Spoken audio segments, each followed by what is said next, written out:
अब इसके बाद में हम जो हवन करते हैं वो यज्ञ भी सत्वगुण संपन्न भी हो सकता है, रजोगुण संपन्न भी हो सकता है, तमोगुण संपन्न भी हो सकता है। इसके भेद जो है वो यहाँ पर बताए गए। तो गीता के 17वें अध्याय का 11वां श्लोक, अफलाकांक्षिभिर यज्ञः विधि दृष्टः य इज्यते यष्टव्यम एव इति मनः समाधाय स सात्विकः। गीता के 17वें अध्याय के 11वें श्लोक को इस प्रकार से बोला जाएगा, अफलाकांक्षिभिर्यज्ञो विदिदृष्टो य इज्यते यष्टव्यमेवेति मनः समाधाय स सात्विकः। अफलाकांक्षिभिर्यज्ञो विदिदृष्टो य इज्यते यष्टव्यमेवेति मनः समाधाय स सात्विकः। अफलाकांक्षिभिर्यज्ञो विधिदृष्टो य इज्यते यष्टव्यमेवेति मनः समाधाय स सात्विकः। अफलाकांक्षिभिर्यज्ञो विधिदृष्टो य इज्यते यष्टव्यमेवेति मनः समाधाय स सात्विकः।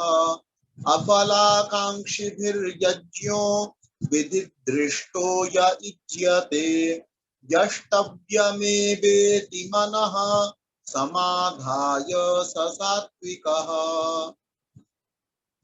अफलाकांक्षिभिर्यज्ञ, सबसे पहले ये बताया गया कि सात्विक यज्ञ कौन सा। सात्विक यज्ञ वो है जो अफलाकांक्षी भी, जो फल की इच्छा से नहीं किया जा रहा है कि मैं यज्ञ करूंगा इससे मुझे ये लाभ हो जाएंगे, आगामी जन्म में ये लाभ हो जाएंगे, इस जन्म में ये लाभ हो जाएंगे। इस प्रकार का जो यज्ञ है जिसके लिए आपने कोई फल नहीं बांधा हुआ है, तो हमको किसी काम का कोई फल निश्चित ही करना चाहिए। आप कोई भी काम कर रहे हैं उसका फल निर्धारित नहीं करना चाहिए। परिणाम आपको भोगना ही है, फल आपको प्राप्त होना ही है। लेकिन जब आप निर्धारित कर लेते हैं कि मैं ऐसा ऐसा करूंगा, बच्चे ने निर्धारित किया इतने इतने घंटे पढ़ूंगा और मैं आईएएस के अंदर, यूपीएससी के अंदर टॉप कर जाऊंगा, और वो टॉप नहीं कर पाता। फल बांध रखा है उसने कि इतनी मेहनत करने से मेरे को इतने नंबर चाहिए, 99% चाहिए, 98% चाहिए। वो फल के थोड़ा बहुत कम हो तो डिप्रेशन में आ जाता है, ज्यादा बहुत कम हो जाए। आप देखिए कोटा के अंदर जो है वो बहुत सारे कोचिंग के इंस्टीट्यूट खुले हुए हैं और वहां पर बहुत सारे बच्चों ने जो है वो आत्महत्या कर ली। बहुत सारे बच्चे आत्महत्या कर लेते हैं और वो सब बच्चे योग्य होते हैं, बस उनकी अपेक्षाओं के आधार पर उन्होंने फल को बांध लिया था कि मुझे क्लास में इस रैंक पर आना चाहिए था, इतने परसेंटाइल मुझे मार्क्स की प्राप्ति होनी चाहिए थी, वो उतना प्राप्त नहीं हुआ तो वो आत्महत्या कर लेते हैं।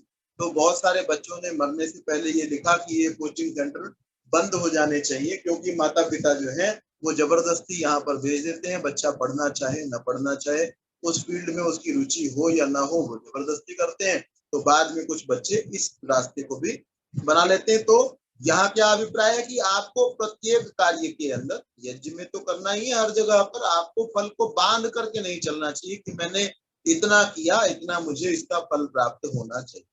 कह रहे यज्ञ भी जो है वो सात्विक होता है। कब यज्ञ सात्विक होता है? कार्य भी आपका तब भी सात्विक हो जाएगा। निष्काम कर्म उसी को कहा जाता है। अफलाकांक्षी फिर यज्ञ जो फल की आकांक्षा करने वाले के द्वारा नहीं किया जाता, ऐसा यज्ञ जो जिसके साथ में फल की आकांक्षा नहीं जुड़ी हुई है। और विधि दृष्ट यज्ञते, और विधि पूर्वक किया जाता है, जिस विधि से किया जाना चाहिए उसी प्रकार से जो इज्जते किया जाता है, जो यज्ञ किया जाता है। यष्टव्यम एव इति मनः, मन में क्या धारण करना है?